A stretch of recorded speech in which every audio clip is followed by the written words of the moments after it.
Oke, assalamualaikum warahmatullahi wabarakatuh. Terima kasih sudah klik channel YouTube dari Widis Hydroponic Garden. Eh, Menanggapi beberapa WA yang masuk ya. Jadi terima kasih sekali Sobat Hidroponik sudah menghubungi kami Widis Hydroponic Garden melalui WhatsApp ya, sebagian besar melalui WhatsApp. Jadi tidak berkomentar di tidak berkomentar di YouTube kami, namun karena kita share juga melalui status di WA kami dan beberapa menanyakan ya, banyak banyak sekali yang menanyakan tentang ketertarikan kenapa sih kok akhirnya bertanam hidroponik, bagaimana prosesnya, modalnya besar kah gitu ya. Kemudian apakah menguntungkan hasilnya gitu kok kelihatannya menyenangkan sekali gitu, punya kebun di rumah buat makan sendiri, apa, untuk konsumsi sendiri gitu. Banyak sekali teman-teman kami yang ingin mendapatkan informasi tersebut, jadi makanya kita buat video ini gitu ya. Jadi karena mungkin nanti penjelasannya yang agak panjang nanti untuk apa, untuk video ini kita bagi menjadi 3 bagian, 3 video. Jadi yang pertama nanti mungkin alasan kita, kenapa kok akhirnya bisa punya usaha bertanam sayur hidroponik, kemudian yang kedua nanti adalah sukanya gitu ya, perhitungan laba, perhitungan rugi laba dari usaha ini, dan mungkin nanti video yang ketiga adalah dukanya ya, bagaimana struggle kita nanti, kemudian juga bagaimana kita akan mengatasi apa namanya, mengatasi kendala-kendala saat menjalani usaha bertanam hidroponik. Oke, jadi ketertarikan kami dulu, kenapa kok ingin bertanam hidroponik itu dulu waktu saya masih kuliah di Taiwan gitu ya, tahun terakhir gitu. Semua tugas sudah selesai, kemudian tinggal menunggu apa publikasi waktu itu sambil menunggu jadwal apa ujian akhir gitu. Akhirnya kan udah nggak ada kerjaan gitu. Saya scrolling YouTube waktu itu kok teknik apa waktu itu di Taiwan itu sedang sedang apa marak apa sayur dan buah GMO. Jadi dengan apa namanya dengan apa rekayasa genetik sehingga sayuran dan buah itu bisa menjadi lebih besar, lebih lebih cepat panen dan sebagainya. Nah, itu kalau kita mikir karena saya orang lab ya, biomedik, jadi saya tahu kalau jenis tanaman yang seperti itu tuh sebenarnya juga ketika kita konsumsi sedikit banyak nanti rekayasa genetiknya itu akan bisa apa istilahnya mempengaruhi apa hormon-hormonnya ya itu nanti atau mungkin apa yang terkandung di dalamnya itu nanti sedikit banyak akan bisa juga mempengaruhi tubuh yang makan akan terakumulasi sedikit demi sedikit. Nah, saya akhirnya berpikir tanaman yang nanti ketika saya pulang kemudian berkumpul lagi dengan keluarga, kemudian tiap hari tentunya masak sayur kan gitu ya, masak sayur, kemudian mengkonsumsi buah-buahan itu. Bagaimana ya kita mendapatkan sesuatu yang apa, sayur dan buah yang benar-benar bersih ya, atau mungkin benar-benar sehat seperti itu ya, tanpa ada zat-zat tambahan, hormon-hormon tambahan, seperti itu. Nah, saya akhirnya berpikir paling aman yo nanam sendiri gitu. Tapi waktu itu karena saya bukan orang pertanian, saya benar-benar nol pupil gitu ya, jadi nggak tahu sama sekali tentang bagaimana teknik bertanam. Saya scrolling banyak banyak apa cari-cari di YouTube apa-apa yang gampang, kemudian bisa ditanam di rumah, kemudian nggak begitu rewel gitu. Akhirnya saya menemukanlah hidroponik. Nah, kemudian waktu itu karena suami di Indonesia, kita diskusi melalui apa video call gitu ya, rencana ini dan suami setuju gitu. Nah, kemudian suami mulai cari informasi, akhirnya ternyata di tempat tinggal kami di Kota Kediri itu ada satu komunitas hidroponik itu yang ada di bawah binaan dari Dinas Pertanian dan Ketahanan Pangan. Akhirnya kita dimasukkan ke grupnya. Nah, itu mulai kita belajar banyak itu. Nah, kemudian singkat cerita saya pulang, kemudian pulang ke Indonesia, kemudian kita mulai dengan berlatih dulu gitu, berlatih dulu bagaimana cara menanam ini di awalnya. Seperti itu. Nah, dulu awalnya kita masih istilahnya apa ya? Istilahnya kalau orang di apa? Di apa di grup kita hidroponik itu masih skala rumahan gitu istilahnya ya. Jadi menanam sedikit, berlatih menanam sedikit untuk keperluan rumah kita. Kemudian kalau beberapa hal yang diperlukan apa sih gitu. Kemudian medianya bagaimana, kemudian nanamnya bagaimana ya. Mungkin saya bisa share screen ini ya. Sedikit share screen. Saya udah siapkan apa namanya PPT-nya gitu. Nah, ini adalah salah satu greenhouse di kebun kita sekarang ya. Sekarang dulu belum sebesar ini. Waktu pertama kali kita mencoba itu kita hanya mempunyai 4 paralon kalau nggak salah ya, 4 atau 6 paralon gitu. Nah, itu pun waktu itu kita beli second. Jadi ada anak SMK yang mempelajari tentang pertanian begitu, dia mau ujian, enggak punya uang, kemudian menawarkan ke grup hidroponik, kemudian ya kita beli dengan harga yang sangat murah sekali. Sekarang pun kalau misalnya mau membuat sendiri juga saya kira kalau cuma untuk latihan ya, beberapa paralon itu sudah cukup ya untuk latihan. Nah, ini untuk awalnya yang diperlukan untuk bertanam apa namanya? Hidroponik itu yang pertama tentunya adalah lahan. Lahan itu di mana kita nanti menaruh apa ya istilahnya instalasi kita gitu ya. Nah, lahan ini sebenarnya tidak perlu harus yang tanah luas seperti kami ini ya, tanah yang lebar seperti kami ini tidak perlu. Jadi misalnya sobat hidroponik punya lokasi di tembok ya, tembok yang menghadap ke sebelah timur misalnya ya, yang jadi sebelah timur nanti otomatis akan terkena sinar matahari langsung. Jangan nanti sebelah timur terus di depannya ada pohon mangga lah, nanti mataharinya nggak cukup gitu ya. Jadi misalnya ada tembok yang menghadap ke sebelah timur, oke kita pasang instalasinya di tembok itu bisa, gitu ya. Jadi pertanian hidroponik ini bisa dikatakan pertanian yang urban farming gitu ya. Jadi bisa dilakukan di daerah perkotaan, sangat mungkin dilakukan di daerah perkotaan karena instalasi itu bisa kita atur, bisa kita taruh di tempat-tempat yang apa namanya yang longgar begitu ya di rumah kita, tidak harus menggunakan lahan yang luas. Kemudian tentunya instalasi. Nah, instalasi ini bermacam-macam ya. Ini contoh instalasi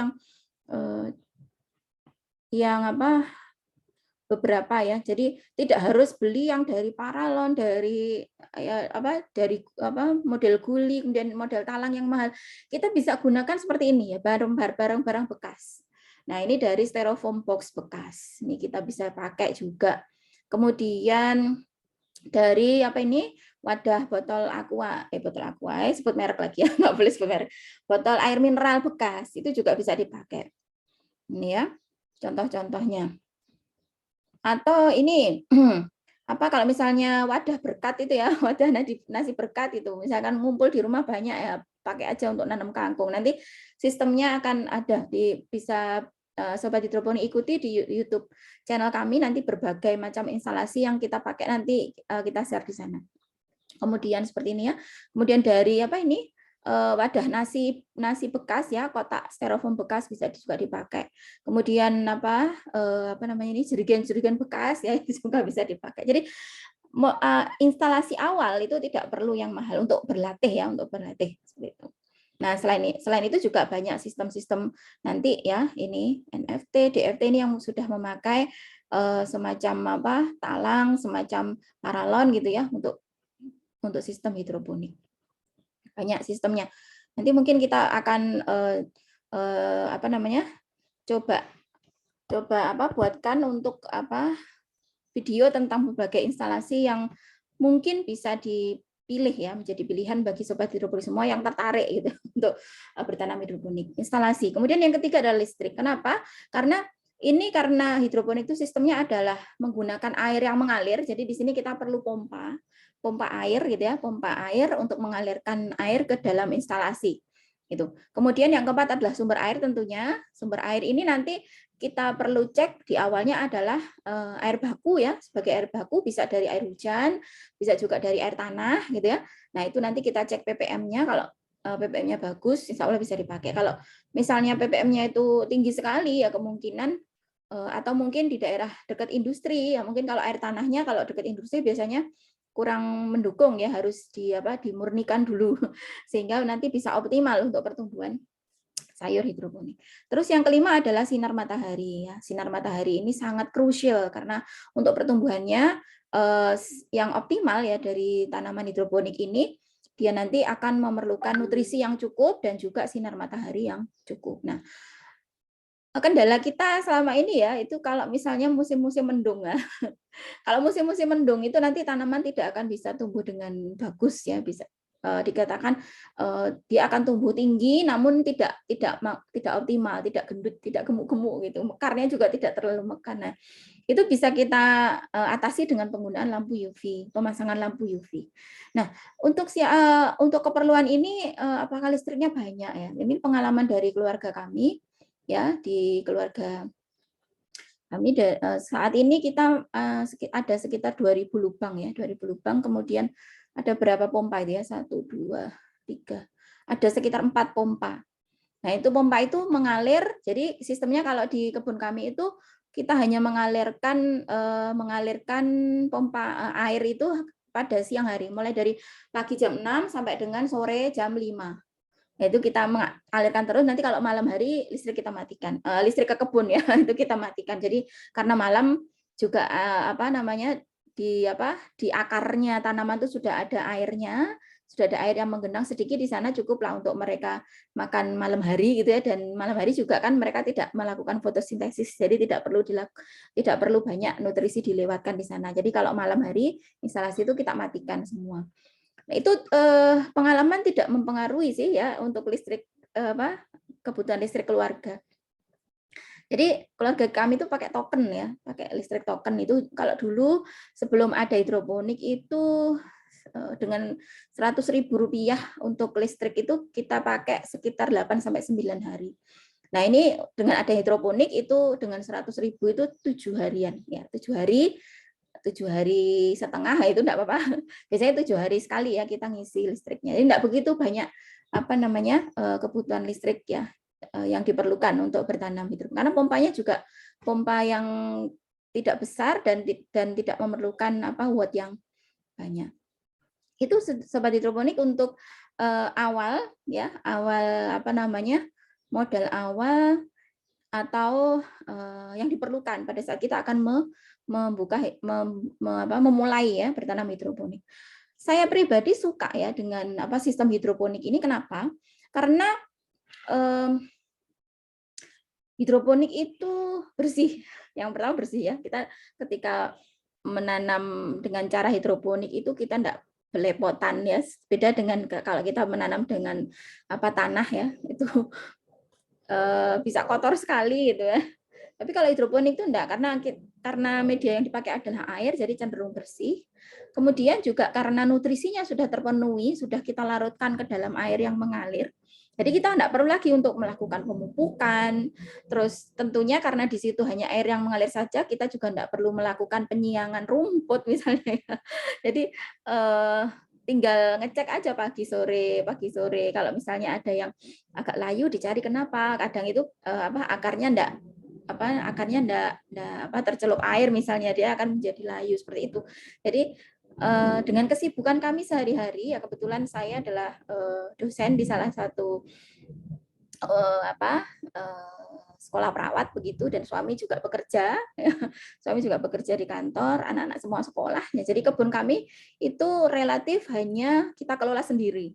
Jadi saya, suami sama ketiga anak kami ya, yang mengelola kebun tuh relatif hanya kita berlima gitu. Kecuali nanti pada saat misalnya anak-anak liburan gitu ya, liburan dan waktunya membersihkan instalasi lah, itu baru kita mencari orang luar untuk membantu. Tapi kalau untuk kesehariannya itu kita libatkan anak-anak, itu sudah cukup ya, tenaganya sudah cukup. Jadi gampang sekali menurut kita ya bertanam hidroponik itu, dan sangat efektif ya. Itu sobat hidroponik sementara yang bisa kita lakukan pada part 1 video ini. Yang belum subscribe bisa subscribe ya untuk channel Widis Hydroponic Garden. Insya Allah nanti akan banyak informasi terkait dengan hidroponik yang akan kita sampaikan di video-video kami. Ya, kemudian like, comment, dan share ya boleh. Kita kita tunggu ke part 2 untuk bagian yang menyenangkan dari bertanam hidroponik. Assalamualaikum warahmatullahi wabarakatuh. Terima kasih.